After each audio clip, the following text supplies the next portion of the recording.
Друзья, всем большой привет! Сегодня мы с вами собрались, чтобы обсудить, как можно использовать нейросети в веб-дизайне, потому что я сама дизайнер, веб-дизайнер, активно использую нейросети, экспериментирую с ними, и поэтому хочу сегодня поделиться несколькими кейсами, от которых меня просто невероятно от восторга, и поэтому буду рассказывать, прям показывать примеры, как нейросети мне помогли ускориться в разы без потери качества. Кто я для начала расскажу. Я Аня Мельник, веб-дизайнер, мультидисциплинарный дизайнер. Я в этой профессии уже более 5 лет. Работала с такими компаниями, как Яндекс.Практикум, Pure, Они студия, агентство из Лондона креативное Фрэнк и так далее. Работаю с Западом, с рынком СНГ без проблем. Вот поэтому сейчас мы находимся в таком интересном с вами времени, когда нейросети постепенно вытесняют специалистов, которые не работают с нейросетями, даже не так. AI-дизайнеры, которые стали использовать нейросети, вытесняют с рынка людей, которые не используют нейросети, поэтому очень важно именно их начинать активно использовать. Сегодня я вам покажу наглядно, почему, и расскажу про 3 классных кейса, как я использовала нейросети. Мой сайт-портфолио, который я наконец-то спустя 5 лет, я стала сапожником с сапогами, я сделала сайт-портфолио благодаря нейросети, и мы отправили ее в Made on Tilda, сайт попал в Made on Tilda, это галерея лучших сайтов на Tilda, и хочу показать вам, рассказать про процесс, как мы этот сайт создавали. Второе, я хочу показать вам свой текущий проект, сайт, над которым я работаю с клиентом, и показать, как, в каких местах я тоже применяю нейросети, что меня очень сильно и круто ускоряет. И третье, я сейчас пишу статью вместе с Тильдой про нейросети, про использование нейросетей в дизайне, и мы решили, что очень круто будет, если наглядно я смогу показать на каком-то примере именно создания сайта, как я именно нейросети использую, и, соответственно, я сегодня за 1,5 часика на лайте сделала макет сайта, хочу с вами им поделиться и показать тоже, как этот процесс выстраивался. Как вам такая программа? Вообще, интересны ли вам эти кейсы? Напишите, пожалуйста, в чате, кто смотрит в лайве, а не в записи. Сейчас еще пишите, обязательно задавайте любые вопросы, вот с удовольствием отвечу на них, расскажу вам что-то, кроме этих 3 кейсов, и что вас будет интересовать. Также я знаю, что собрались здесь ребята сегодня на эфир, кто хотел позадавать в лайве вопросы про курс по нейросетям, который стартует 28 апреля. Если что, тоже дублируйте свои вопросики. Вот, интересно узнать лайфхаки от ИИ, помогающие ускорять процесс работы. Кайф, сегодня прям с восторгом покажу вам несколько крутых примеров. Вот, поэтому будьте активными, задавайте вопросы, потому что я уверена, вопросы будут. Ну что ж, мы с вами начинаем. Итак, начнем с сайта портфолио. Сначала я вам покажу его, как сделать демонстрацию экрана. Telegram – это интересная штука, потому что я иногда путаюсь, очень теряюсь в ней. Вот так, я думаю, что вы видите мой сайтик. Это сайт портфолио, который я наконец-то спустя 5 лет смогла сделать себе. И наконец-то я могу его, не знаю, отправлять клиентам и так далее, потому что до этого у меня была мемная сайт, ну, такая заглушка, визитка, вот, которую я сделала, которая хорошо отражала мой характер, такой достаточно креативный, вот, но при этом хотелось, конечно, сделать полноценный сайт, который можно отправить на конкурсы, потому что для меня конкурсы – это очень хороший, такой стабильный поток клиентов, да, у меня организует вот способ поиска клиентов, поэтому на конкурсы отправиться хотелось. Вот, и в итоге мы с нейросетью сделали такой сайт. Сейчас покажу некий процесс, как это у нас выстраивалось в фигме. То есть у меня были некоторые концепты, которые я хотела засунуть в портфолио. Это больше имиджевые концепты, нежели чем коммерческие. То есть все мои работы в портфолио, в принципе, они делятся на имиджевые какие-то креативные, которые я делала для себя на разных мастер-классах, которые мне эстетически очень нравится. Часть концептов делится на коммерческие, такие достаточно простые клиентские проекты, которые я могу упаковывать в кейсы. И я хотела сделать сайт-портфолио креативный для вот этой имиджевой истории, чтобы показать, в каком вайбе я работаю, чтобы привлекать какие-то прикольные европейские, американские студии прогрессивные, других дизайнеров, чтобы развивать свой блог через вот такой посыл, такую эстетику. А для именно клиентской такой истории, которая, ну, такая менее яркое, менее интересное, я хочу сделать альтернативный сайт, который у меня будет таким сайтом-визиткой именно на английском языке с клиентскими кейсами. Их я буду отправлять именно по Америке, знаете, таким обычным клиентосам, типа реднекам и так далее, которым просто нужен обычный сайтец, и они не понимают вот эту эстетику европейского, швейцарского дизайна. Вот, поэтому еще потом я чуть попозже сделаю попроще себе сайтец. Но в первую очередь решила сделать имиджевую историю. Мне вот все эти кейсы как-то прикольно. Плюс у меня есть еще направление такое арта нейросетевого, где я делала различные видосы. У меня есть отдельный инстаграм-аккаунт, где я делаю такие анимированные постеры с генерацией в нейросетях, короче. И под эту эстетику я тоже хотела как бы ее показать и отобразить на сайте. То есть у меня фактически уже была вот такая концепция, что я использую, сочетаю разные там какие-то брутальные шрифты, но вот что дальше с этим делать, я как бы не успевала заморочиться, скажем так. Вот у меня были вот такая концепция, такая обрывочная тема. И в итоге мы с чатом GPT я решила просто проэкспериментировать, и меня на самом деле Андрей подталкивал к этой истории, что типа, блин, Ань, сколько можно, давай уже сделай какой-нибудь сайт, ты там с нейросетями все делаешь, что-нибудь замутите. И в итоге я настроила чат GPT как вот своего такого соавтора, арт-директора, который помогал мне упаковать все мои мысли в пространство сайта. А первым шагом, который такой, можно сказать, который был таким важным, я его попросила себя проинтервьюировать. Вот, то есть он провел такое интервью со мной, в котором я рассказала, в принципе, все про себя, про свои посылы, что я вообще умею делать, какой список навыков у меня есть, в чем я умею работать и так далее. То есть очень, я знаю, такой большой затык дизайнеров, когда ты, типа, хочешь сделать сайт, у тебя вроде как даже какая-то картинка в голове есть, может, ты собрал референсы, но ты не знаешь, что с этим делать дальше. Как вообще описать, что ты, делаешь, да, грубо говоря. Вот, и поэтому очень круто, что я вывалила в него все в голосовом режиме, голосовыми сообщениями, это очень удобно. Рассказала типа про свой опыт, что я умею делать, в чем я сильна и так далее. И я попросила креативно упаковать эту всю историю в тексты, чтобы он мне ее расшил на несколько блоков сайта. И первым, что он сделал, он предложил мне структуру сайта текстовую, в которой он мне расписал все тексты, которые у меня есть. Вот, и он сделал это очень прикольно с точки зрения того, что, получается, у меня уже есть полностью упакованное, можно сказать, резюме, да, грубо говоря, такое, можно сказать, список скиллов, которые мне просто уже надо будет сверстать прикольно в текстах.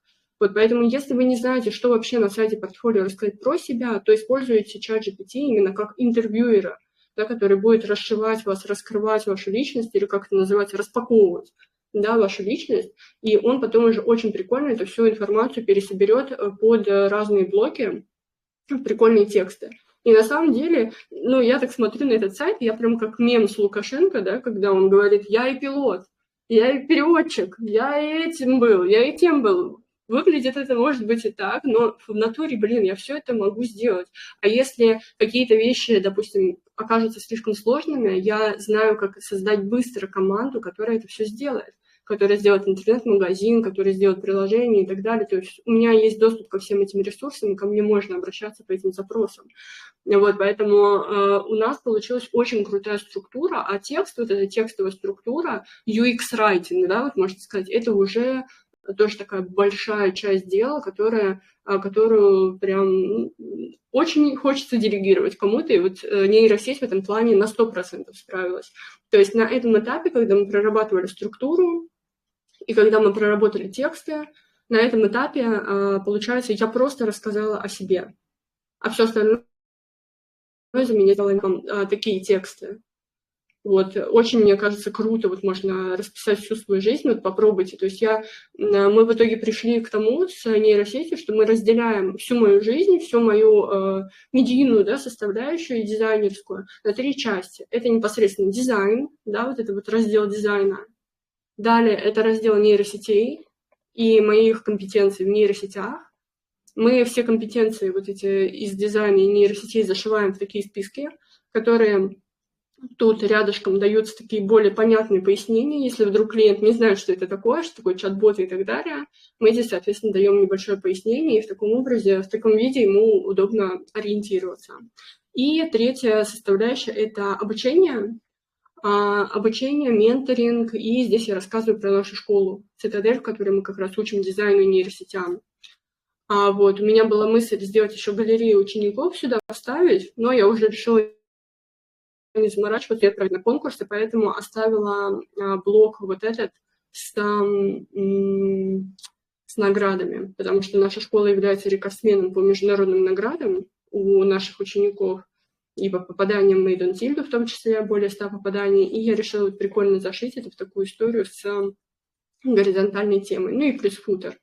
Вот, поэтому появляется такое 3 направления прикольных, и это все вот зашивается в эту историю. То есть пока что дизайна не было, была лишь тема вот этой структуры. Еще забыла сказать, что вообще весь сайт, давайте я вам его покажу, как он в итоге у меня выглядит в сверстанном виде. Вот в таком он виде у меня выглядит. Значит, этот сайт со всеми модификациями, которые мне написала нейросеть. Сейчас я чуть поподробнее расскажу про это все. Но сайт от и до в 2 языковых версиях, с мобильной версией, со всеми анимациями, с оптимизацией сайта, да, с превращением вот этой картинки в видос, с заливкой видео на этот хостинг, всеми подключениями. У меня все это заняло в сумме 3 рабочих дня. Я посчитала, у меня это заняло 22 часа. 22 часа. Вот сколько у вас в среднем занимает вообще работа над сайтом, над каким-то? Вот напишите. Я посчитала, почему я просто посчитала, я кому-то показывала, некоторым людям, только несколько раз на эфирах, я веду свой календарь очень подробно. И я веду этот календарь типа постфактум, фиксирую, сколько времени на что я потратила, да, и вот сайт-портфолио, вот я, допустим, здесь потратила 1:15, тут я потратила часик, здесь я уже на конкурсе там его стала отправлять, да. Я фиксирую там постфактум, потом все посчитала. То есть это можно делать, подсчет вести через какие-нибудь программы специальные. Я просто пользуюсь календарем и автоматически здесь веду этот учет. И у меня получилось, что в итоге я потратила реально 22, по-моему, часа на весь сайт с нуля. Я действительно в диком восторге, потому что хочется сказать, а сколько бы времени я потратила на этот сайт без использования нейросетей. Но, как показала моя личная практика, я так и не сделала сайт без использования нейросети, потому что все время я хотела потратить на какие-то клиентские проекты, да, которые надо сделать, а не то, что хочется сделать. Хотелось мне сделать сайт-портфолио, понятное дело. Вот, но без нейросетей это было никогда. С нейросетями это стало 3 рабочих дня. Но если бы, допустим, у меня был бы ресурс и возможность, наверное, я бы на этот сайт потратила дней 7, это если бы я очень сильно хотела ускоряться, прям сильно-сильно. Но даже, мне кажется, это нереалистично. Даже такое время, это прям такое очень позитивное мышление. Супер, сайт просто бомба, сказать больше нечего. Лео, спасибо большое, кайф, темы, класс. Здравствуйте, Аня, подскажите, пожалуйста, на какой программе вы делали дизайн для веб-сайтов? Сам дизайн – это программа Figma. Вот, в этой фигме, соответственно, программе специальной, мы делаем сайты, здесь можно выставлять сетку, направляющие, менять тексты, менять цвета оттенков и так далее. Это самая популярная во всем мире программа по всему миру, поэтому если хотите делать дизайн, изучайте фигму, не ошибетесь, нигде. И после того, как мы создали вот эту структуру с текстами, надо было перейти к созданию дизайна. И здесь я уже чуть-чуть, больше сама как-то забрала в создание дизайна, но мне было непонятно, как мне выцепить какие-то метафоры. То есть мне все равно нужна была какая-то точка опоры, чтобы собрать ассоциации, смыслы, образы и метафоры, с которыми я дальше буду работать. И я решила прям отдать это все нейросети, чтобы она придумала за меня эти метафоры. В итоге, так как я с чатом GPT общаюсь постоянно, да, он знает меня хорошо, и плюс мы сделали вот эту предварительную распаковку личности вместе с ним, чат GPT мне собрал метафоры и образы, которые я уже стала закладывать легко в дизайн. И я не знаю, может быть, кто-то не видел предыдущие эфиры, на которых я уже рассказывала эти метафоры и образы, которые здесь зашиты, но если бы не видели никаких до этого эфиров, вот какие у вас ассоциации возникают при виде этого сайта, можете написать. Я закладывала, в итоге мы заложили сюда метафоры космоса, инопланетности, зашили какую-то тему с инопланетянами, да, и в иероглифах, которые мы здесь используем. То есть мы в иероглифы зашили вот эти вот смыслы, образы в тексты сюда, а в сам этот самый дизайн мы зашили именно тему инопланетности. Каким образом? То есть у нас вот такой темный глубокий цвет, практически черный, но он такой серо-зеленый-черный. Это как космос. Да, у нас по сути. Вот эти оттенки, вот эти градиенты, как зеленые человечки, да, вот немножко отсылочка как будто у нас идет в Америке. Как называется? Это зона 51, да, в которой я была, которую я забыла. В общем, вот эти зеленые человечки, да, ассоциации. Или когда в фильмах, когда забирают инопланетяне, похищают людей, да, и люди просыпаются в каком-то помещении с залитым светом, и вот этот градиент, вот эта ассоциация с этим помещением, вот каким-то футуристичным, в котором просыпается человек. Далее, вот эта буква М, по сути, да, я Аня Мельник, и я взяла вот букву М, которую я сделала пунктиром, и как бы оно ассоциируется с помехами, которые есть на таких немножко ретро этих космических кораблях, да, вот на этих панелях приборных, интерфейсах, вот там иногда что-то сбоит или показывается вот на темных панельках какие-то всякие вот эти интерфейсики, тексты и так далее, и вот захотелось мне сделать такую тоже отсылку, но при этом мне захотелось ее как-то прикольно тоже заанимировать, и вот я понимала, как я хочу это сделать, но я не понимала, как при помощи тильды со стандартным функционалом тильды можно это реализовать. Вот делала окей. То есть это вот что касается метафор, это дизайн. И, собственно, здесь не стала ничего выдумывать. Обычный это не стала выкаблучиваться. И эту именно комбинацию из шрифтов взяла, которую я давно придумала своим постером. И получилась вот такая концепция, где я как раз показываю, чтобы человек, уже, который ходит на сайт, не понимал, я люблю работать, он видел ту же, как типографика, и вот здесь типографики. И еще метафора здесь я зашла с вот этим текстом, который здесь снизу расположен, мы это можем смотреть там. Вот, этот текст, который расположен, мне очень нравится этот прием, который ассоциируется с постерами, знаете, фильмов, где внизу мелким текстом, вот так вот на всю ширину написаны какие-то прикольные там обозначения, либо там пишут имена, там список актеров, которые там играли, или какую-то группу съемочную, да, фамилии оттуда и так далее. То есть вот какие-то такие тексты, которые расшиваются мелким шрифтом, мелким размером шрифта на всю ширину. И вот мне понравилась такая идея, поэтому я решила ее вот здесь вот тоже применить, чтобы такая была ассоциация еще кинематографичная. Потому что я с удовольствием хочу поработать с различными креативными индустриями, музыкальными, кино, искусство, пожалуйста. Поэтому и здесь я решила зашить тоже какие-то акценты, которые им будут привычны. Поэтому по дизайну, наверное, мой комментарий будет такой. Здесь вот вы можете посмотреть еще по дизайну. Здесь это тоже такая галактика, да, звездное небо. И мы с кураторами нашей школы как звездочки тоже в этой галактике, как такие планеты и звездочки здесь в невесомости находимся. Это просто этого параллаксика добавить. В сути, вот такой у нас космический получился вид.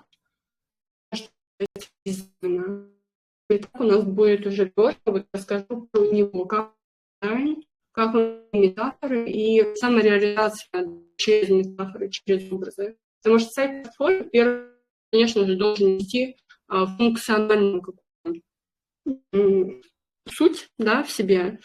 Клиент, который пришел на сайт, он знакомится со своими работами, подходом, он подходит или нет, и чтобы он быстро мог сконтактировать и так далее. Но креативный людей, кто является креативным дизайнером, кто хочет отправляться на конкурсы, сайт-портфолио является таким способом очень выражения. В моем случае мне очень хотелось тоже получить это самовыражение через самореализацию, самовыражение через дизайн, чтобы я как будто вот картину некую написала про себя и вот отправила его.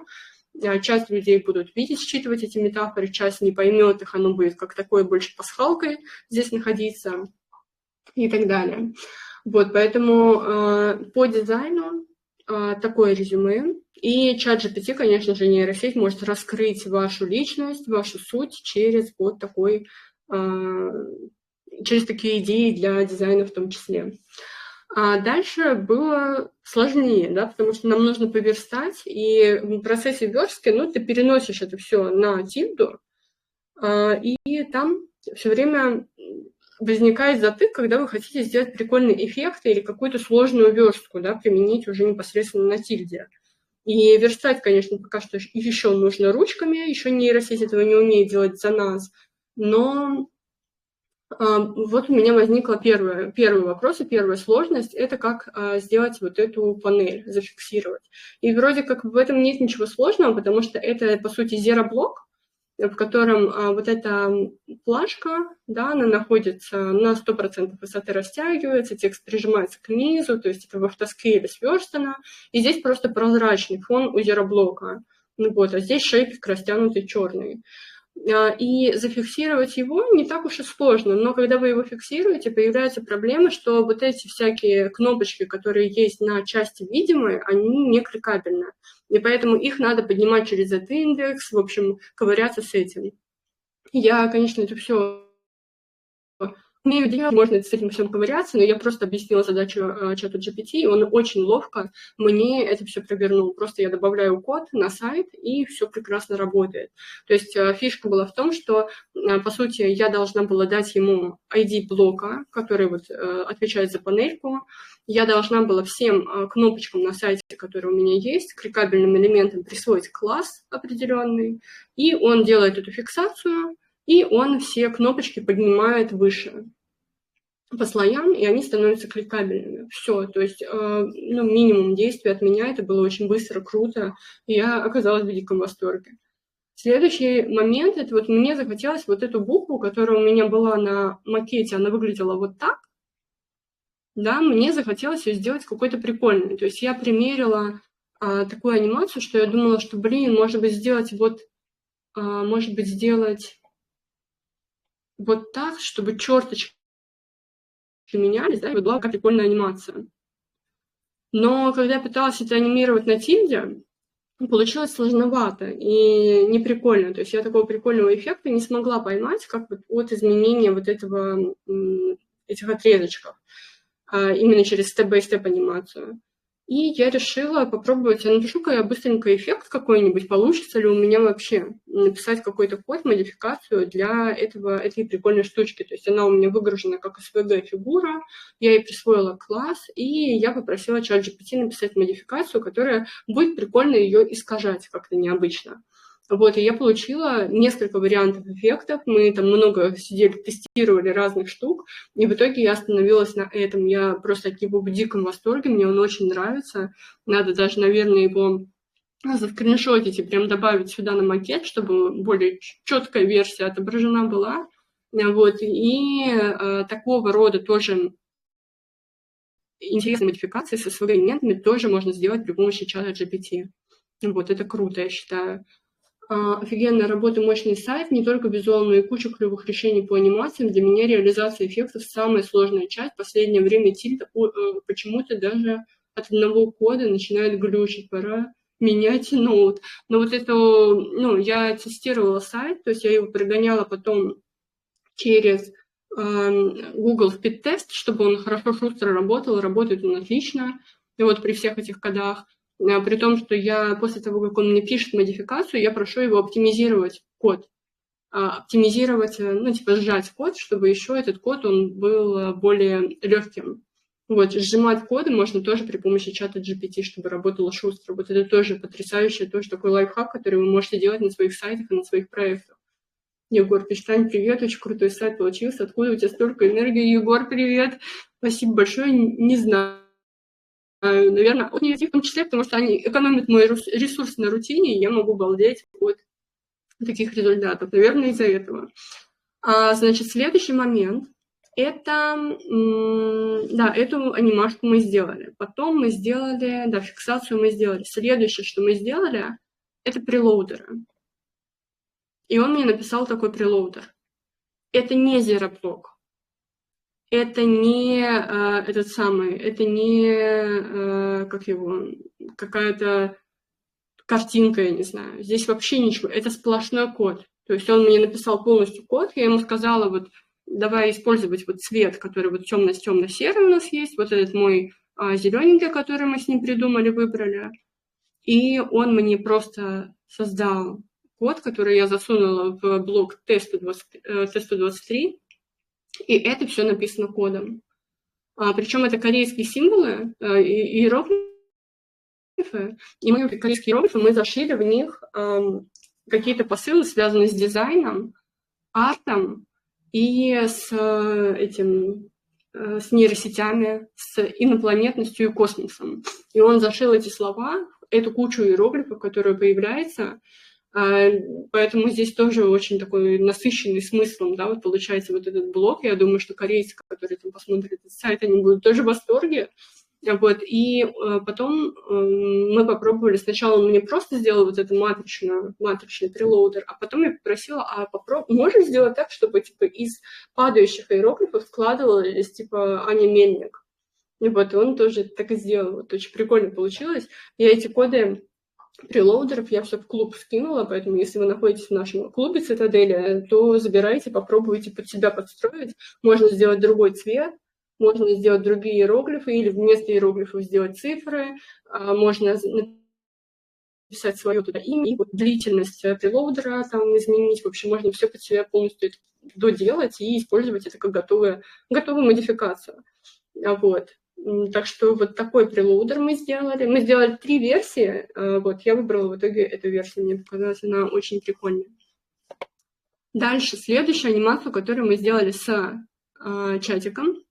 Я хотела сделать прикольное появление построчное вот этих текстов. Видела такие эффекты на AWords, и мне хотелось тоже вот что-нибудь такое прикольное сделать. И в итоге получился вот такой эффект. Получился такой эффект. Да, как будто из блюра, из тумана возникают вот эти тексты. Причем на темном фоне тоже. Да. Здесь была какая сложность? Сложность была в том, что красную строку этого текста я делаю через код. Он тоже написал. То есть, по сути, вот этим всем текстом присоединенный класс. И он считывает, что мы здесь ставим красную строку и применяем вот этот эффект. И на мобилке я решила убрать эту анимацию, чтобы она работала еще быстрее, и убрать красную строку. Вот. И он вот, в много итераций мы работали над этим кодом, вот его делали. То есть работа с кодами происходит каким образом? Я ему рассказываю, какую задачу я хочу решить, и даю ему класс, который я присвоила текстику. И он начинает писать код. Я добавляю его на сайт, публикую, смотрю, что получается. И потом ему рассказываю, что, что-то у нас не получилось. Сделай заново. И он переделывает код, отправляет. Потом он переделывает код, отправляет. То есть я являюсь таким оператором-тестировщиком его руками в тильде, а он анализирует мою обратную связь и доделывает этот код. А потом, когда мы уже доделаем код окончательно и все прекрасно работает, мы код сжимаем, и получается итоговая модификация, которую я могу использовать на этом сайте или на любом другом сайте. Вот. Здесь получилось, да, поковыряться с ним, но в итоге очень круто, мне кажется, классный эффект в итоге получился. Мне очень нравится эффект с текстом из тумана. Рит, спасибо. Ферритин в норме. Да, Ань, то есть в этом проекте ты вообще не использовала модификации сторонних, Annex 0, все код от GPT. Да, именно так. То есть здесь нет никаких чужих модификаций, это все мне написал GPT. Причем сейчас я на своем клиентском проекте работаю и делала сайт, делаю. Сейчас мы верстаем его. Пам-пам-пам. Делаем вот такой сайт про путешествия. Вот эту модификацию с появлением тоже линии сделать GPT. И у нас самая большая проблема была вот с этим блоком. Это товары каталога Тильда. И, ну, как вы знаете, есть готовая модификация, чтобы сделать вот эти лейбочки. Да, вот есть готовые модификации. Мы в итоге установили вот эту модификацию готовую, чтобы сделать такие лейбочки, чтобы клиент мог написать, типа, там, другой тип категории товара, да, вот этого тура, и она будет сюда подкручиваться, да, грубо говоря. Но эта модификация, она так сильно тормозит сайт. Это что-то с чем-то. Мобилка вообще мертвая. Мы типа скрываем эту модификацию готовую, сайт летает. Мы ее включаем, сайт тормозит. И, ну, это полный пипец получается. А еще проблема этой модификации в том, готовой, что тебе нужно ее на каждую страницу, где вот этот блок с каталогом дублировать. То есть нельзя ее взять, зашить в этот самый хедер, да, в шапку, чтобы на все страницы она распространялась, и все блоки, которые относятся к каталогу товаров, чтобы они вот появлялись этими лейбочками. Вот такая странная ситуация. И в итоге мы переделали код готовой модификации, чтобы она была в хедере. Все прекрасно работало, то есть GPT помог отредактировать готовую модификацию под нас, но она все равно тормозила. И тогда я подумала, блин, а может нафиг не нужна эта готовая модификация, сейчас чатом GPT попробуем ее написать.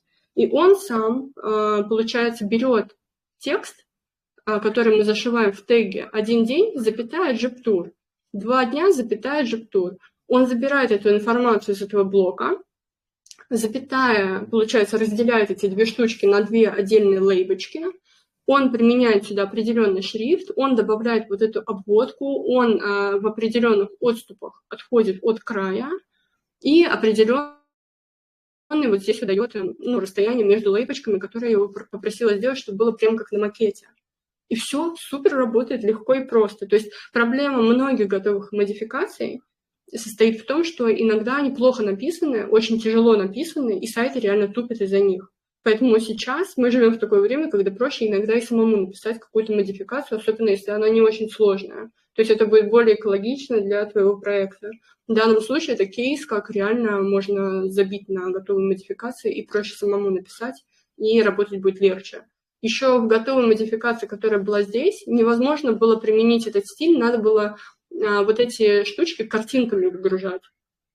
И он забирал картинками. А модификация, которую я написала в GPT, получается, нам пофиг на эти картинки, нам не надо ничего перезаливать.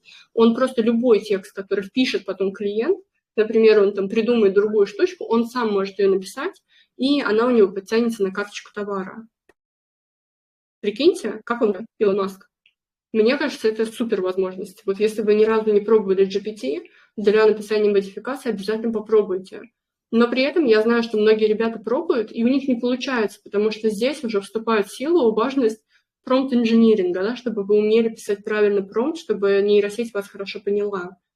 Вот. Иногда мы не умеем выстраивать вот этот ТСД для нейросети, поэтому у нас не получается. А возможности нейросети все есть. То есть нужно учиться писать вот эти промпты, которые непосредственно помогают писать вот эти модификации. Еще один кейс дополнительный сегодня разобрали с вами на эфире. Если что видите, задавайте вопросы, я еще из-под прилавка достану каких-то кейсов прикольных. Вот, и финально, здесь уже просто стандартная анимация. Здесь я просто через нейросеть Sora, которая тоже OpenAI сделала, я сгенерировала вот эту штучку. Это типа мой автопортрет сетевой, и мне очень понравилось, как нейросеть оживила этот портрет, очень круто получилось, мне кажется. Вот, и мы загрузили уже это видео сюда, и теперь все работает. Я вчера отправляла этот сайт на конкурсе, на Awards, CSS Design Awards, и еще несколько конкурсов других, по-моему, еще 3. Вот, поэтому в ближайший там месяц, наверное, будет идти какое-то голосование, какая-то движуха. Если что, буду присылать вам, поддерживайте мой сайтик, если вдруг он вам нравится. Есть ли у вас вопросы по этому кейсу, по этому сайту? Как я стала, наконец-то, сапожником с сапогами. Еще, короче, какая фишка. Я сделала макет, и вот сюда мне надо было вставить какие-то картинки. И я уже такая думаю, ну какие картинки сюда вставить? Ну какие картинки? Уже и так, и вся, короче, думаю, мозги уже не работают. Лень вообще думать, еще сюда какие-то картинки добавлять. И, в общем, я в чате GPT прям сгенерировала. Эту картинку я использовала, она у меня готовая была из моей вот этой коллекции нейросетевой. А вот эти 2 картинки я попросила сгенерировать чат GPT в макапах ноутбука и телефона, использовать вот эти изображения из той же самой коллекции, чтобы типа вот про NFT какой-то был сайт. Он мне добавил вот эти тоже такие макапчики прикольные. Выглядит хорошо, выглядит супер сильно, там еще вот эти классные картинки внутри. Вот, поэтому они такую хорошую атмосферу тоже создают, показывают мою примерно стилистику, в которой я хочу работать. Вот, так что еще и вот здесь вот тоже очень быстро я запихнула нейросети, потому что я себе поставила дедлайн, что в понедельник я обещала себе закончить этот проект полностью. Я выкраивала по полчаса, часик, вот буквально, и так далее. Совсем мало. И поэтому здесь я просто сгенерировала картинки в чате GPT. Так, я, как всегда, глядя на твои творения, собираю слюни с подбородка. Спасибо. Ань, а блок с нейросетями, который идет поверх фиксированно, ты подняла Z-индексом. Мне тоже чат GPT написал, я ему сказала, вот у меня там следующий блок есть, я хочу, чтобы он был выше вот того, и он мне написал единый код, вот этот айдишник просто поднял через Z-индекс, да. Ну вот просто я все время вот тоже с этими Z-индексами, я всегда путаюсь, типа, надо 1000 ставить или 1100, все время идет методом тыка работы, да, то есть, а тут я ему просто даю задание, что вот ID-блок, он должен быть выше нашей фиксированной плашки, и он сам ее встроил в этот код, я просто код обновила. Вот, у меня получилось вот блок с нейросетями, потом вот этот блок, он состоит из 2, да, вот это 2 блока. 3 блока, они выше просто вот этого фиксированно получились, и получилась такая многослойная такая история с разными штуками. Это прекрасный мой сайт-портфолио, который я теперь очень люблю, обожаю и рада, что он наконец-то у меня завершен. Теперь я покажу вам следующий кейс. Один клиентский проект мы с вами посмотрели, да. А сейчас покажу другой клиентский. Насчет адаптива и автоскейла. Код не ломался еще? Вообще не ломался. На адаптиве и автоскейле все супер тоже работает. Он адаптивный, да. Если что, ты прям чат GPT просишь адаптировать код под, как нужно, чтобы вел себя сайт, вели себя эти блоки на адаптивах, и он это тоже фиксирует в коде. То есть ты прям сразу, если что, или попозже просишь его скорректировать твой сайт, чтобы на мобилке, допустим, он себя вел по-другому. Или это модификация, чтобы на мобилке не включалось. И вот это он все тоже добавляет самостоятельно, и получается, ты наверстывая, не ковыряешься с этим. Это очень удобно. Сейчас расскажу вам про кейс клиентский. Делаю сейчас сайт, показываю вам его про финансовое консультирование в Чехии. Мы сделали такой достаточно интересный, эстетичный, креативный проект под эту тему. Вот у нас, да, такие карточки атмосферные, тоже изображения с нейросетями мы все сделали, ручки, пальчики будут друг к другу идти, потом блок контактов прекрасный, потом блок с посылом миссии, который превращается у нас в форму обратной связи, потом вот такой блок текстовый, в котором у нас такая анимация с приближением будет, это с Чехией и Прагой, и такой футер. Мне надо было сделать дизайн внутренних страниц, и какая тут была история. Сайт уже был, мне вот про него нужно сделать дизайн внутренних страниц. И вот какие внутренние страницы есть сейчас у клиента. Если мы посмотрим на них, да, это текущий сайт, то все страницы, они одинаковые. Абсолютно, да, одинаковые, ничем не отличающиеся. Здесь есть два раздела. Раздел фондов и раздел лицензирования оплат. Как-то так. Вот. И мне нужно было придумать как-то, как различить эти две категории страниц, при этом сделать их не одинаковыми, и при этом уместить вот эту всю информацию, которая здесь есть. А вы смотрите, как много, да, здесь текста. И это все будет сайт на WordPress, и вот вам задачка, да, судоку, которую нужно решить.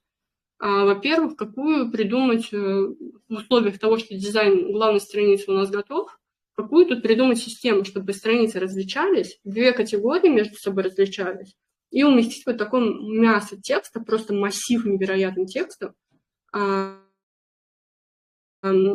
общей страничке. Но вот то, что я уже подчеркнула, что можно перенести, это вот типа содержание. То есть, видите, они вверх страницы про эту услугу, про это направление, они как бы выкладывают FAQ, который, по сути, является содержанием страницы. Но не везде они добавляют FAQ, потому что в некоторых страницах это не вопрос-ответ. В некоторых страницах это просто информация, какой-то раздел информации. Поэтому у них вот была прыгающая история, что где-то есть FAQ, где-то нет, хотя и там очень много текста, да, по разделам расписано. Значит, что я сделала? Во-первых, я спросила у университета, что вот у нас есть 10 страниц, которые разделены на две категории. При этом у нас они все вот одинаково похожи. И нам нужно придумать, чтобы у нас сочеталось это все с текущим сайтом, который мы придумали, дизайн, концепцию, да, чтобы у нас это все как-то встроилось в единую дизайн-систему. То есть я просто бросила на него, это я рассказала про задачу. Мне ноутбук нагрелся. Я включу ему охлаждение. Вам не шумно? Подскажите, пожалуйста. И как вообще слышно? Давайте небольшую паузу сделаю перед тем, как расскажу, как мы решили эту задачку с нейросетью. Норм слышно, супер, не шумно, огонь, все тогда. Давай, мой макбучик сладенький, сейчас мы тебя охладим чуть-чуть сладенько. Огонь, слышно хорошо, супер. Значит так, что мы придумали? Это MacBook на M2, мне кажется, который последним был. Ну вот он реально перегревается. Итак, что мы с ним придумали? Мы с ним придумали, что мы разделяем страницы на две категории по цвету. Категория к фондам, она будет с синим фирменным оттенком, который у нас есть на сайте. Категория, которая относится к Payment Systems, будет с темно-серым фирменным цветом сайта. И у нас появляется такая история, такая структура, что первый экран каждой этой страницы, это будет, во-первых, мы добавили хлебные крошки, которых не было на исходном сайте, что очень сильно путало вообще в целом по навигации на сайте. И у нас получается первый экран сайта, это заголовок, небольшое описание и CTA, сразу же кнопка, которой тоже не было на предыдущих страницах и решили добавить. А на правую часть, на правую половину экрана мы добавляем какое-то атмосферное изображение, которое метафорично показывает нам суть этой услуги, то есть именно метафоры. И здесь все эти метафоры, которые мы в итоге придумали, нам расписал ChatGPT. То есть он кинул все 10 страниц, он проанализировал все 10 страниц клиента, он написал список метафор к каждой странице, которые мы можем вот зашить. Он написал далее промпты к изображениям, которые он предлагает под эту метафору сделать, которая будет сочетаться с нашим сайтом. И я лишь генерировала изображения и подставляла их сюда. То есть прикиньте, какой объем просто работы я отдала нейросети, потому что если бы не нейросеть, то мне надо было еще день-два, наверное, потратить просто на то, чтобы погрузиться в анализ каждой услуги, чтобы понять, что есть каждая услуга и так далее. А тут мне все простым языком объяснила нейросеть, дала метафоры, дала промпт, который я могу сгенерировать для атмосферной фотки. И в итоге вот у нас получились странички вот такого рода. Например, Investment Funds Registration, да, регистрация фондов инвестиционных. Вот фонд, как посаженное ухоженное семя, которое даст плоды, еще и оливы. Да, пожалуйста. Там и так далее. Вот крипто. Зацените, как он крипту прикольно оформил. Да, это типа фонд, криптофонд в Чехии. Да, и тоже мраморные руки, доверие, архитектура, стабильность, мост между древностью и технологичным будущим. Как вам такая реализация? Мне безумно понравилась его идея. Далее, еще вот такую историю с мостами и золотистыми тоже прикольными нитями, какой-то такой текстуры крутой. Далее такую дверь, метафора регистрации банка, потом такую монету. Ну, в общем, это нужно уже вчитываться очень подробно. Но вот еще это давайте разберем. Electronic Money Institution, типа метафора выпуска электронных денег как современная чеканка. Вот такую историю он сделал. Вот. И вот такая еще. То есть, по сути, вот все у нас полностью заготовлен получился вот этот концепция, да, и ее я уже презентовала клиенту. Дальше. Что вы сделали дальше? Дальше я уже работала по нашей готовой дизайн-системе и просто сделала метафору. Сейчас сначала, короче, я решила добавить, что у нас в каждом из блоков страниц вторым блоком будет описание этой услуги. То есть здесь мы пользователю объясняем поподробнее, что это, из каких этапов оно состоит. То есть это такая информационный такой у нас будет постик, блок. Следующий блок – это у нас навигация, в которой мы FAQ, мы переделаем навигацию. Здесь мы подбираем какое-то изображение, которое растягивается на 100% высоты. Слева у нас такая прикольная навигационная панелька, которую мы можем нажимать. И при нажатии на какой-то из пунктов у нас происходит откат. Либо мы можем скроллить, и у нас... Ой, сейчас, что-то у нас... вот так вот. Либо мы можем просто скроллить вниз, не нажимая ни на какие пункты, и у нас просто скроллится вот так вот информация. И формат, видите, получается метафоричный, как книга, которая тоже в концепцию нашего сайта хорошо подходит, потому что мы зашивали образы и метафоры как искусство, сочетание древности, античности, классики и современности, и здесь как раз мы тоже вот как такую диджитальную книгу изучаем весь этот материал. И это все можно сверстать на WordPress очень легко. Мы можем кликнуть на там, пункт 4 и откатиться сразу же к пункту 4. Вот, поэтому вот этот весь массив текста у нас сверстан в такой типа приятной, стильной журнальной верстке благодаря вот такой истории. Жду фидбэк от клиента. Вот, отправила ему защиту этого дизайна, этой концепции. То есть дизайн сайта у нас уже утвержден полностью вместе с мобильной версией, все уже утверждено.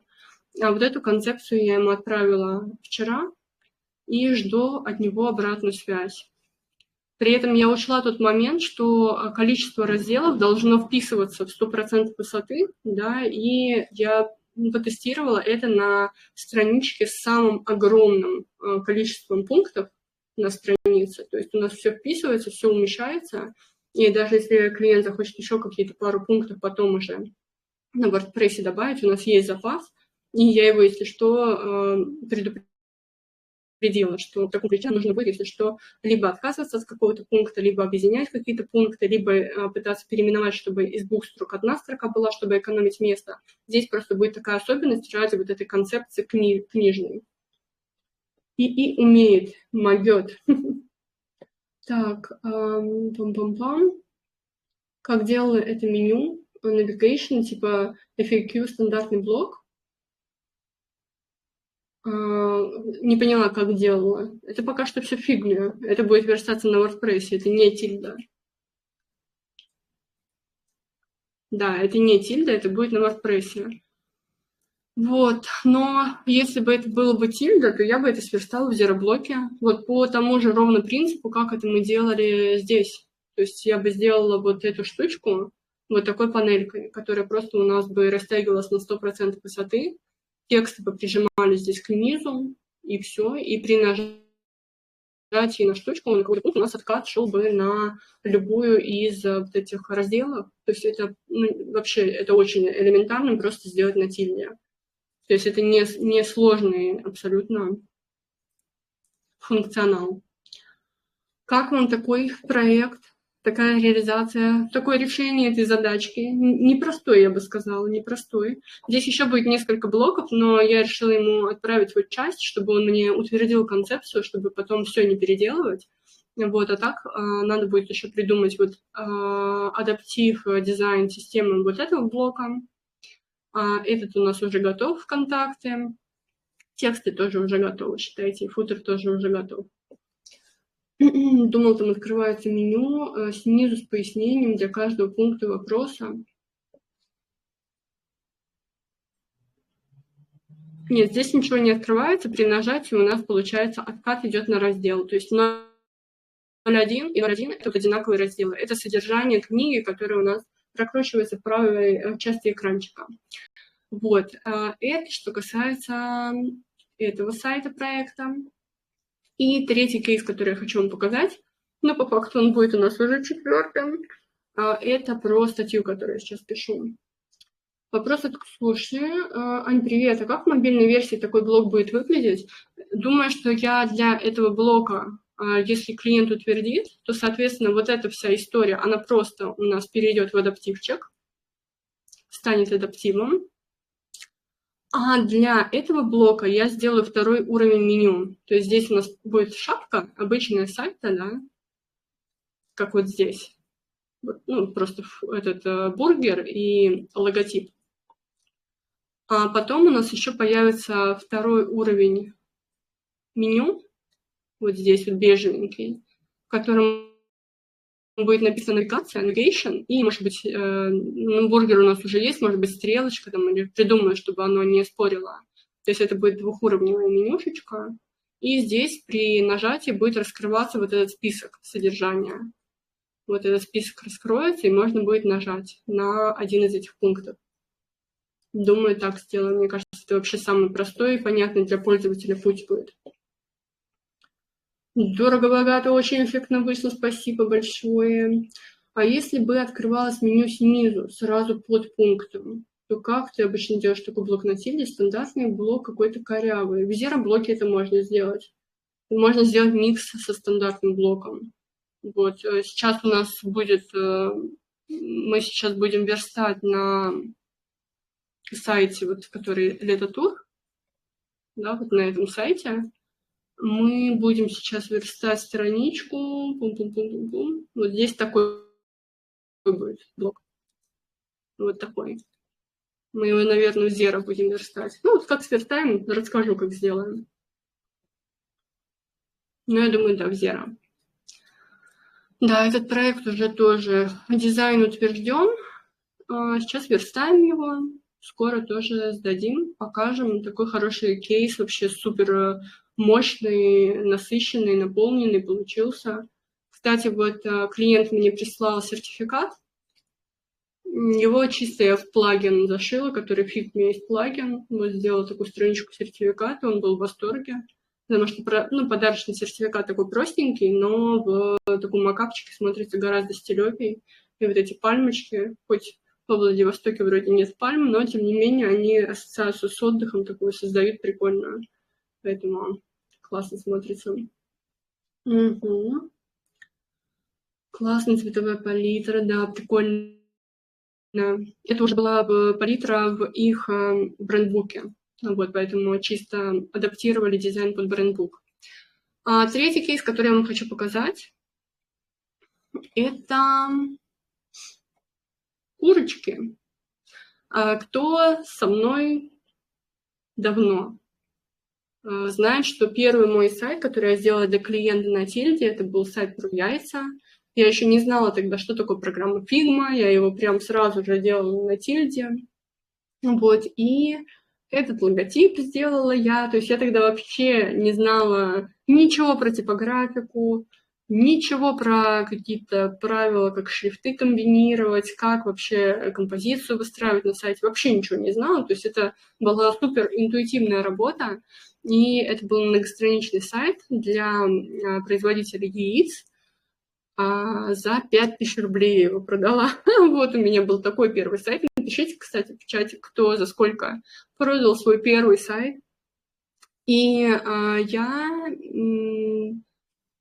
клиент был в восторге, скажу я вам так. То есть для целевой аудитории я сделала все супер круто на тот момент.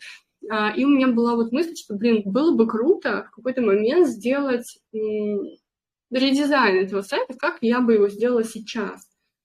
Лида за 35 тысяч первый сайт продала. Вот это крутых, вот это я понимаю. Делайте как Лида, не как я. Егор за 15 тысяч первый сайт продал, сделал за 5 дней дизайн фигме, без стиля, только фигме, пятнашка, это очень круто за первый, молодец. Первый сайт 8 тысяч, Кать, мы с тобой рядышком, класс. И делать все никак не было какого-то прикольного случая, да, этим проектом. Тут мы сейчас с Тильдой Павловной мы пишем статью про использование нейросети в дизайне. Тестировали очень много групп, которые делают AI, в этой статье AI-конструктор самой Тильды. Если вы не знаете, у них есть сам AI, который старается на стандартных блоках. Тестируйте, прикольная штука, он очень даже неплохо. Я какие-то изображения все заменила, там, сгенерировала, чтобы это текст, структура вообще надо. Поэтому зацените их в такой конструктор. И мы сейчас пишем статью, да, тестируем много всяких промптов, нейросетей. Я там делюсь своим таким, своим пулом нейросети, который я использую и люблю очень сильно. И я решила, что прикольно было бы, наверное, все показывать на примере именно какого-то сайта. Вернее, мы вместе решили, что так было бы прикольно сделать. И я придумала, что, давайте тогда сделаем про яйца. Все никак руки не доходят, вот буду на них как раз все и тестировать. Я сделала на Тильде, получается, вот это на стандартных блоках сайт про яйца. Давайте, кстати, покажу. Сейчас найду его. Как мне его найти? Сейчас, один момент. Давайте я найду и покажу вам, что сделала нейросеть вообще с нуля. Так, где ссылочка?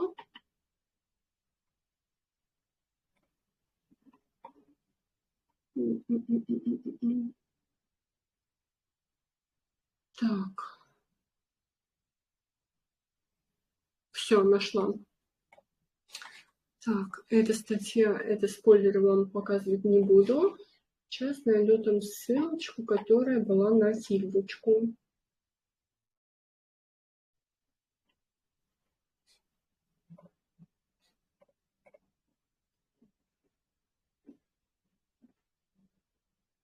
Да что ж такое, не могу найти. Сейчас давайте прям из своей Тильды покажу. Так, Аня, яйца, счастливые курочки. Вот мне сделала Тильда, сгенерировала полностью сайт. Очень хорошо справилась с текстами, неплохо подобрала блоки. Вот, поэтому на стандартных блоках хорошо генерирует. Изображение это я генерировала в Midjourney, я их сюда добавила, и вот когда вы добавляете уже свои изображения, зацените, насколько неплохо это смотрится. При том, что там еще, когда оно было сгенерировано, можно было поменять несколько цветов, там, выбрать цветовые схемы, светлое, темное, там, и яркое. Вот, поэтому тут прям реально можно позалипнуть, хорошая история. Сюда можно еще какой-то крафтовый другой шрифтец залить, вот как в логотипе, который сгенерировал мне ChatGPT.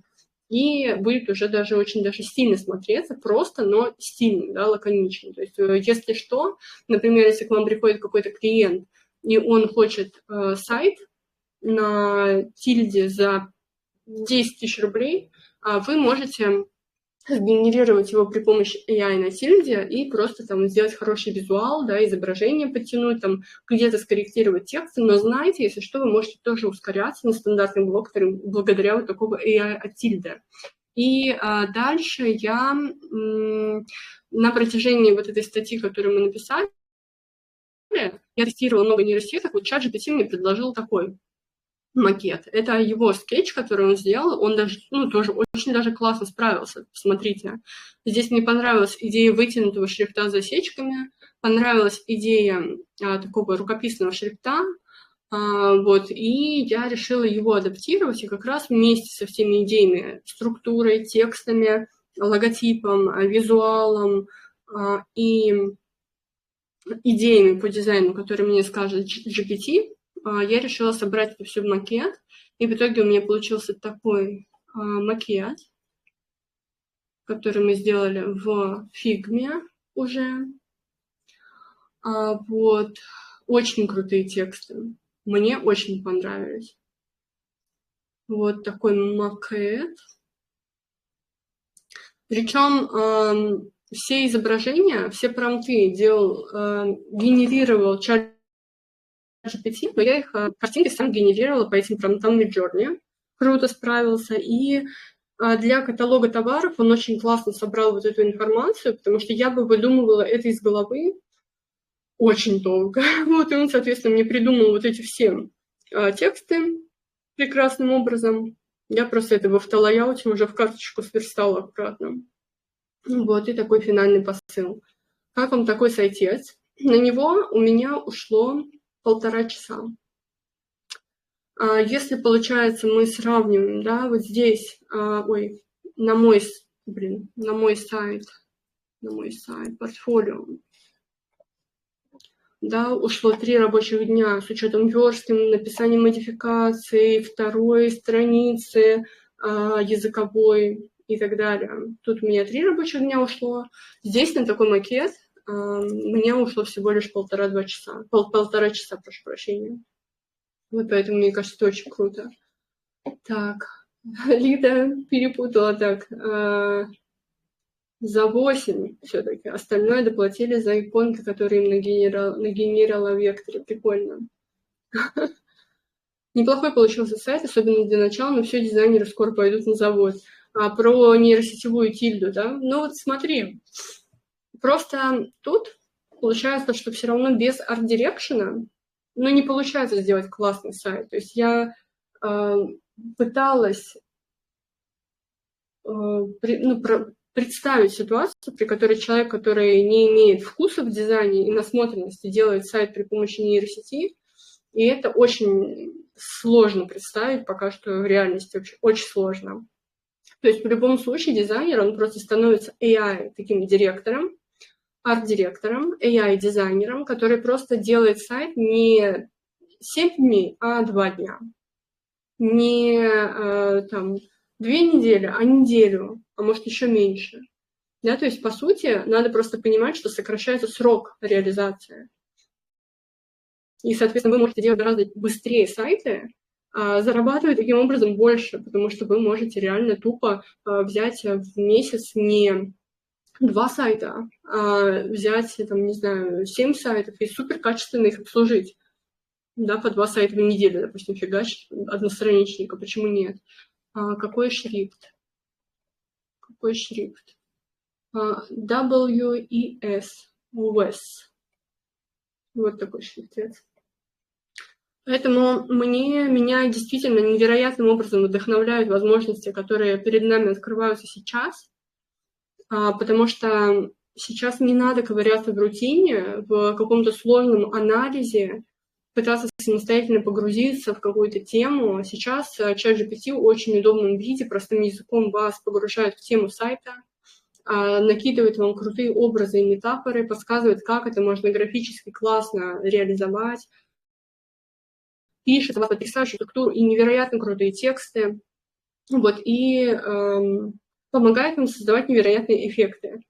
Вот, поэтому я нахожусь в невероятном воодушевлении и вдохновении от всех этих историй. Но вопрос в том, что надо изучать нейросети, чтобы оставаться конкурентоспособным на этом рынке, потому что рынок меняется, и, соответственно, действительно дизайнеры, которые не используют нейросетки, они у нас будут не актуальны вообще ни разу.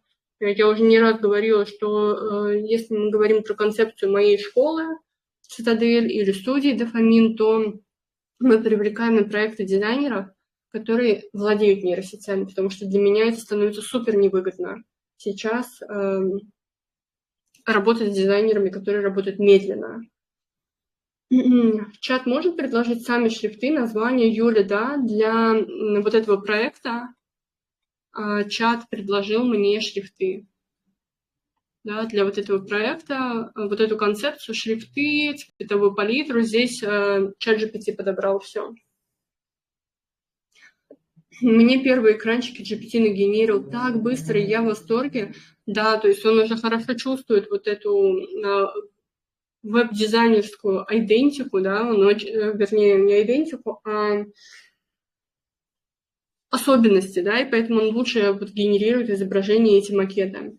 Поэтому экспериментируйте. Сайт по Чехии. Ты в нем делала полностью все этапы работы, но кроме верстки, сколько времени ушло на это все? Мы еще в процессе работы над этим сайтом, то есть он еще у меня в работе находится. Я отдала вот эти странички, эту концепцию на проверку, жду обратной связи от клиента. По окончании проекта посчитаю количество часов, у меня все в календаре зафиксировано, поэтому потом посчитаю. Вот. А тут мы делаем только дизайн, а верстать будут его уже разработчики на WordPress. С меня им инструкция по моим макетам, чтобы они понимали, что я хочу видеть на верстке. Вот. Это, да, что касается нашего такой оптимизации вот с нейросетями.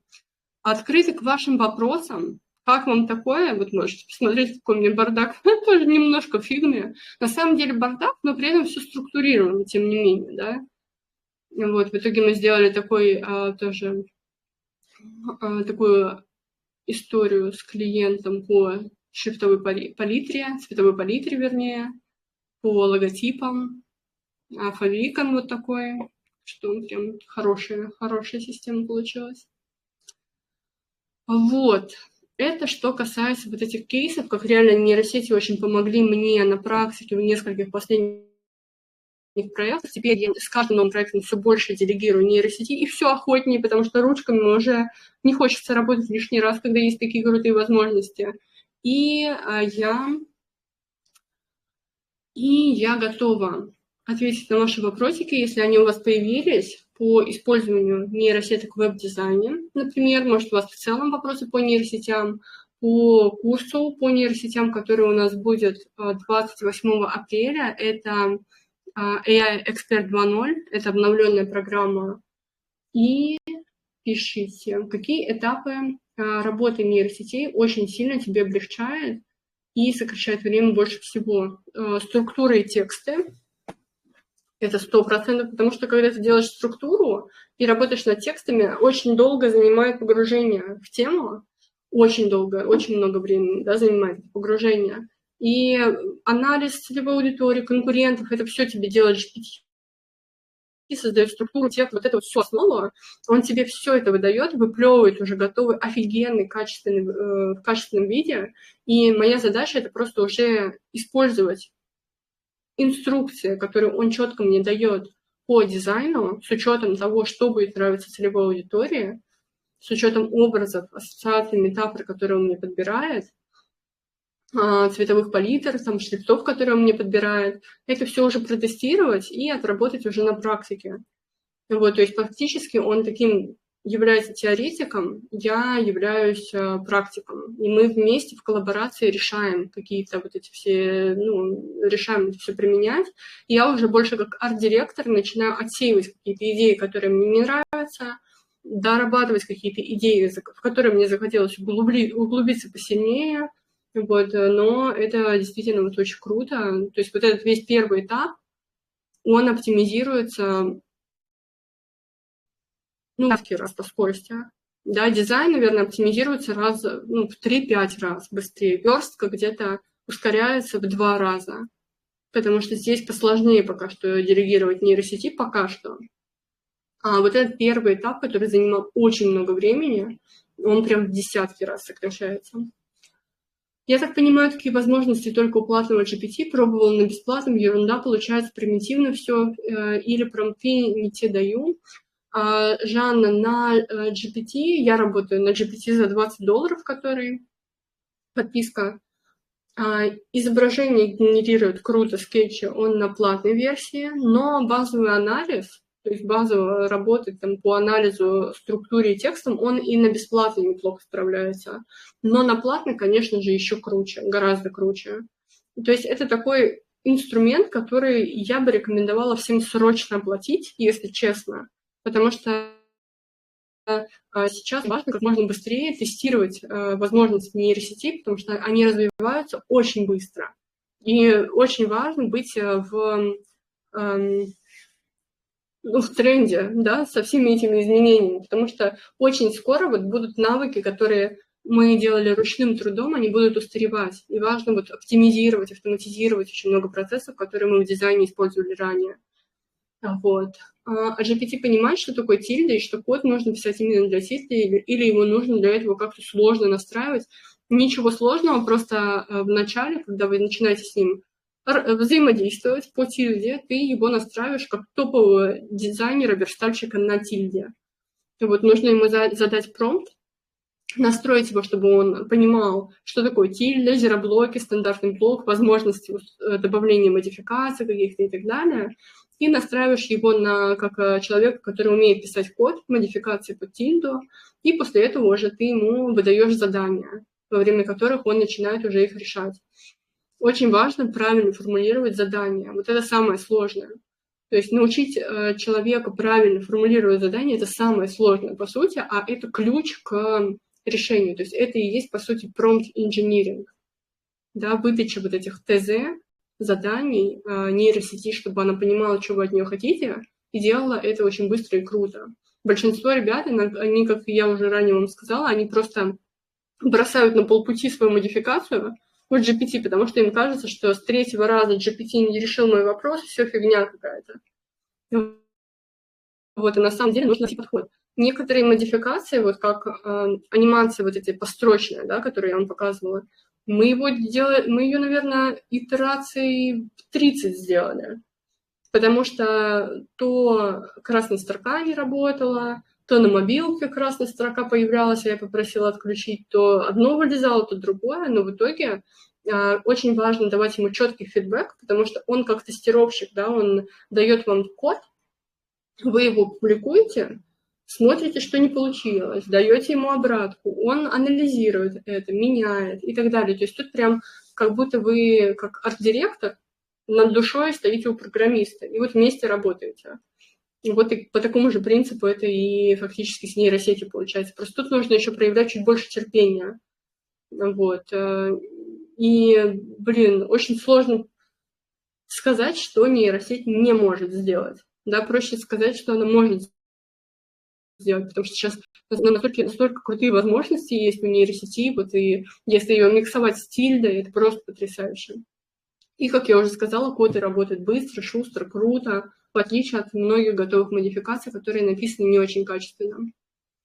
Классные работы, было интересно поглазеть. Сегодня у меня генератор вопросов сломался, поэтому первый раз скромненько. Я в шоке, я вообще в шоке с тебя, Лео, безобразие какое-то. Я уже размялась перед эфиром, готова была, ну ладно.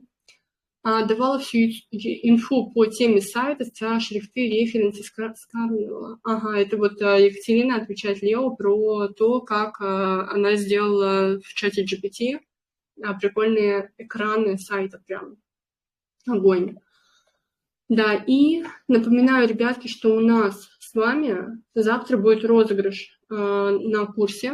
Я вам скину ссылочки после эфира, продублирую их. То есть у нас получается,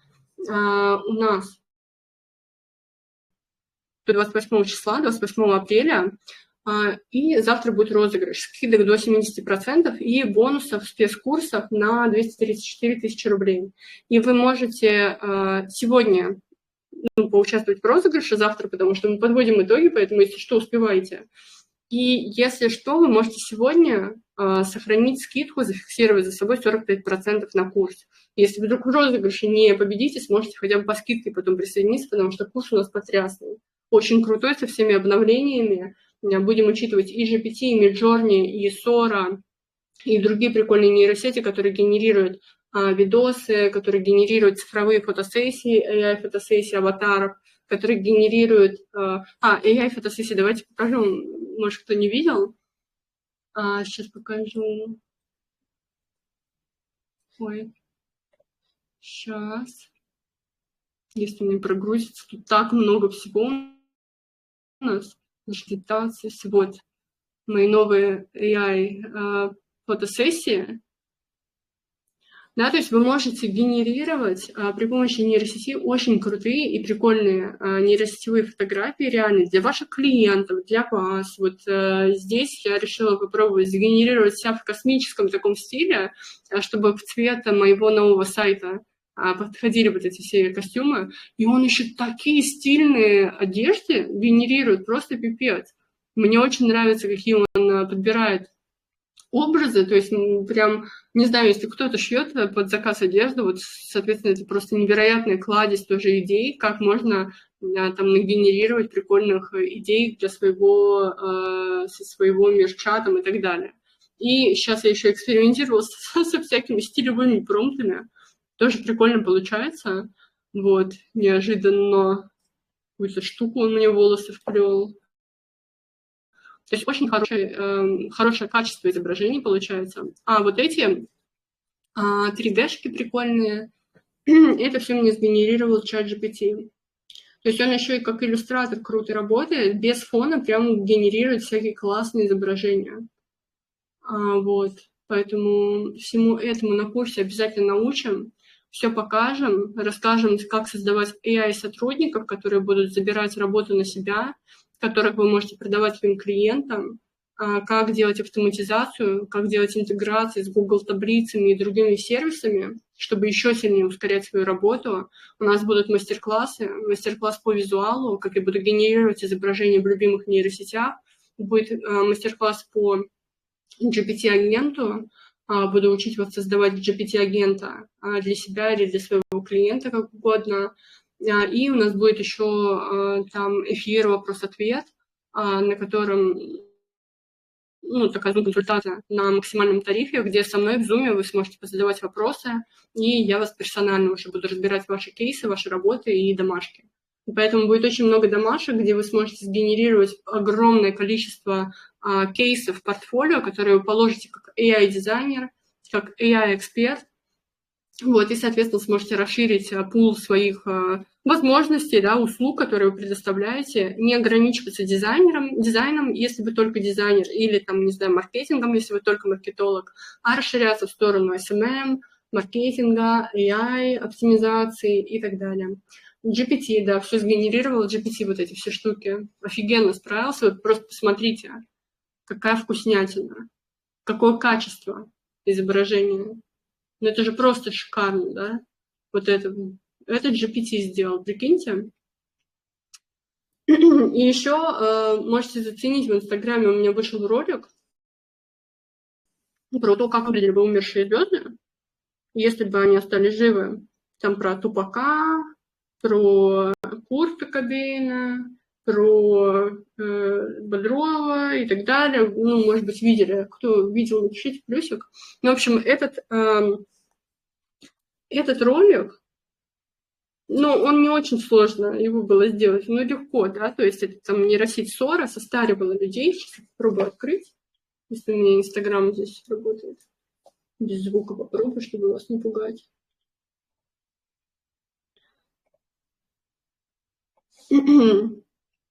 Вот этот ролик. И, короче, он уже набрал, я его по приколу сделала, уже 195 тысяч. Да, он залетел. 195 тысяч просмотров, репостов 1100. Он еще смотрится, еще набирает просмотры, статистика идет вверх. Вот уже 50 подписок он мне принес. То есть я даже не с точки зрения, прикольный ли это ролик или нет, понравился вам Reels или нет. Я просто с точки зрения того, что это возможность генерировать подписчиков. И это ролик, который сделать несложно, да, я с говорящей головой здесь ничего не кривлялась, не шутила, да, и он уже 50 подписчиков бесплатных мне дал. Это Сора, да, Сора сделала. Так что тоже вот как такой инструмент, который может развивать ваш личный бренд, развивать ваш блог, да, чтобы вы создавали виральный, вирусный контент, который будет залетать. Это все тоже можно делать легко при помощи GPT. И как я сделала вообще этот ролик, я не только генерировала изображение, он мне сделал подборку из звезд, которые подходили под этот пул, под эти параметры, которые умерли там лет 15-20 назад, чтобы их было смысл состаривать, потому что если звезда умерла там 5 лет назад, то она также и выглядит, да, грубо говоря, поэтому здесь имел смысл ее состарить. Далее здесь какой эффект произошел, что GPT их состарил чуточку сильнее, чем они бы выглядели, да, там типа прям посильнее. И народ это выбесило. И вы посмотрите, вы можете потом почитать, залезть комменты, там куча комментов, что типа, блин, они слишком старо выглядят, так не может быть, ваш GPT полный дурачок и так далее. То есть там много гневных комментов, и из-за этого ролик вирусный, да, из-за того, что там народ пишет комменты и не согласен с тем, что происходит, что выдал мне GPT. Но при этом подписок много, да, то есть функцию выполняет, и при этом на меня никто не гонит. То есть вот эта история, когда вы выкладываете какой-то Reels, и не подписчики, а пользователи каких-то соцсетей, они начинают вас хейтить, то есть вот это вот такая большая проблема, то есть лишний раз даже не хочется выкладывать никакой контент, потому что ты боишься хейта.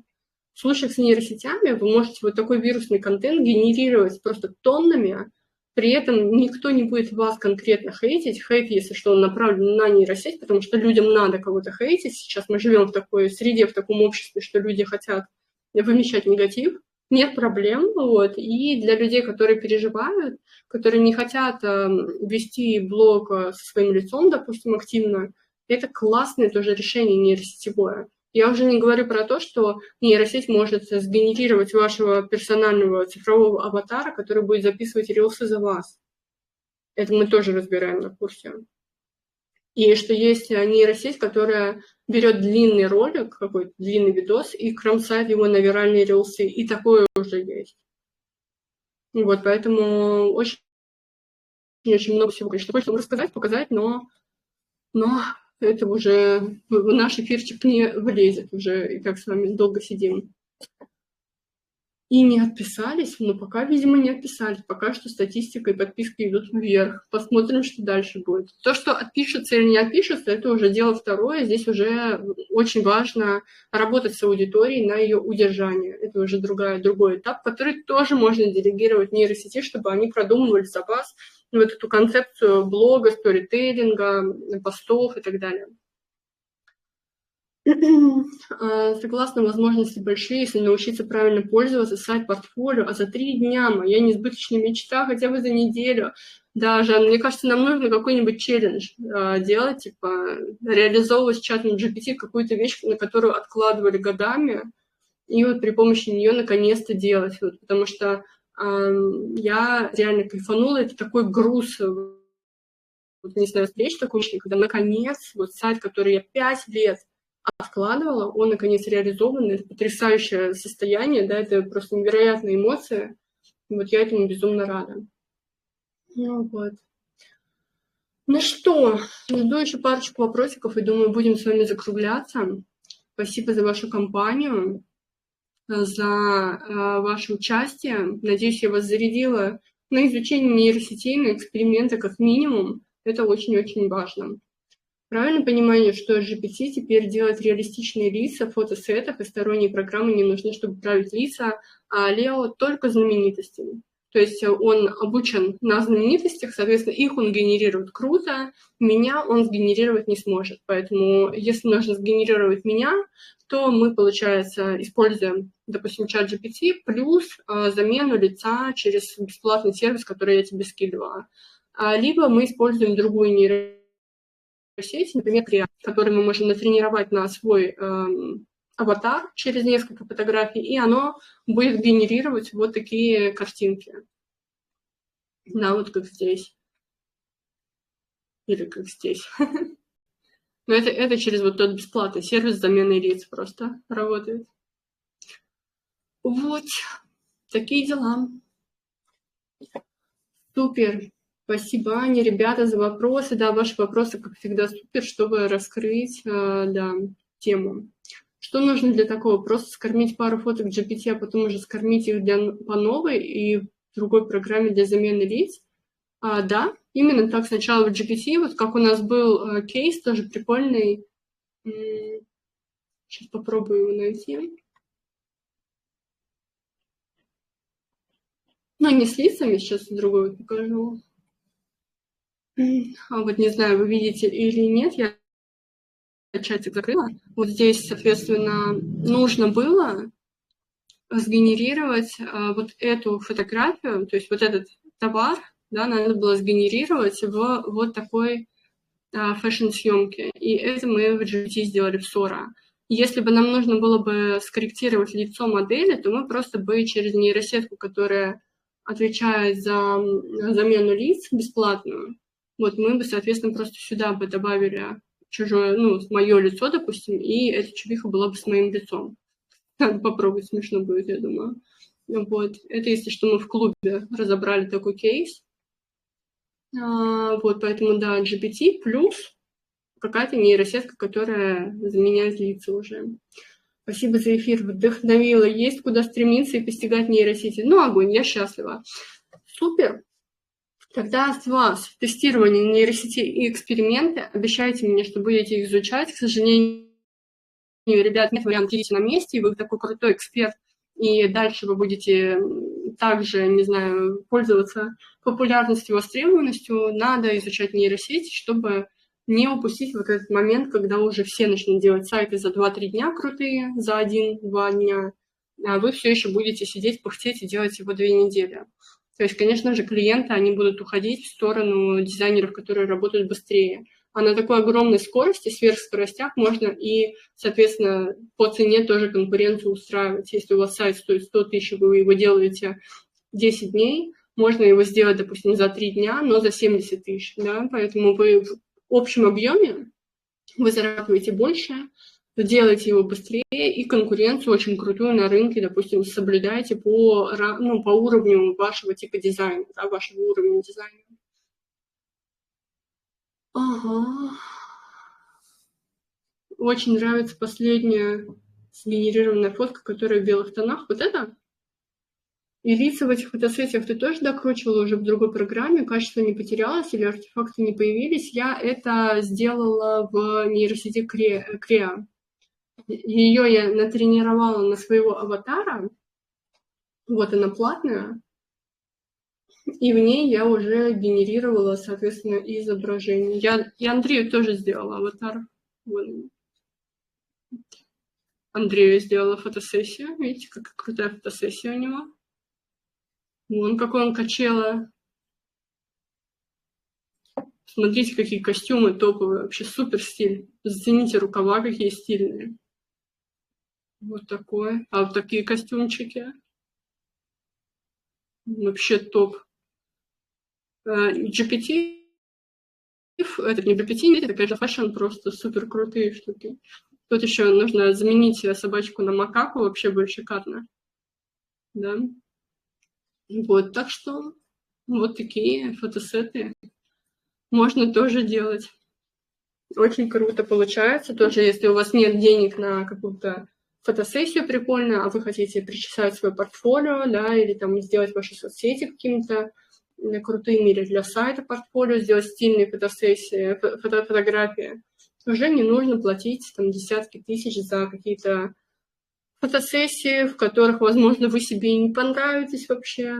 Вот, вы можете просто это сделать самостоятельно, все сгенерировать и кайфовать от результата. Вот.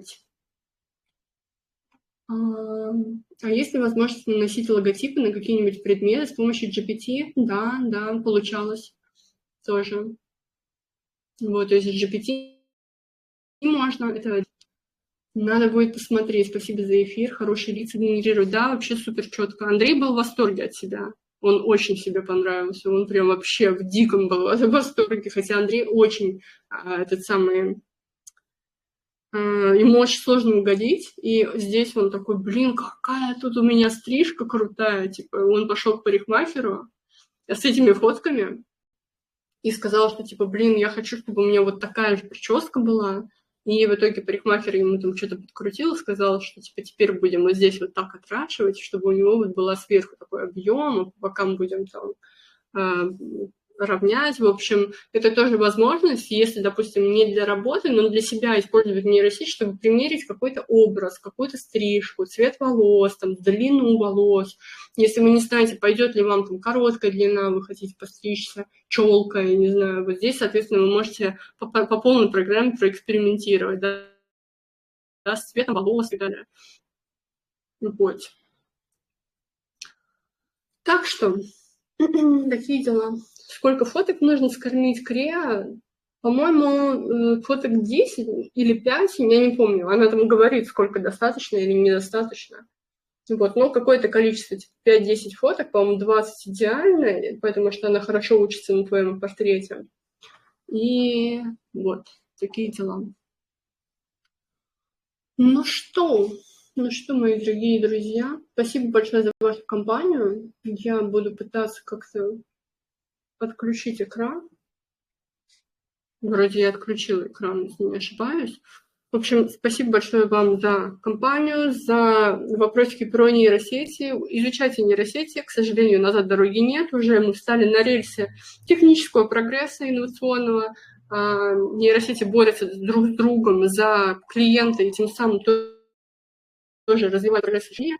На неделе вот только вышли новые модели GPT, скоро еще какие-то будут обновления. Очень важно быть просто в контексте происходящего и забирать это все сразу же в работу, чтобы оставаться крутым, классным дизайнером, копирайтером, маркетологом и так далее.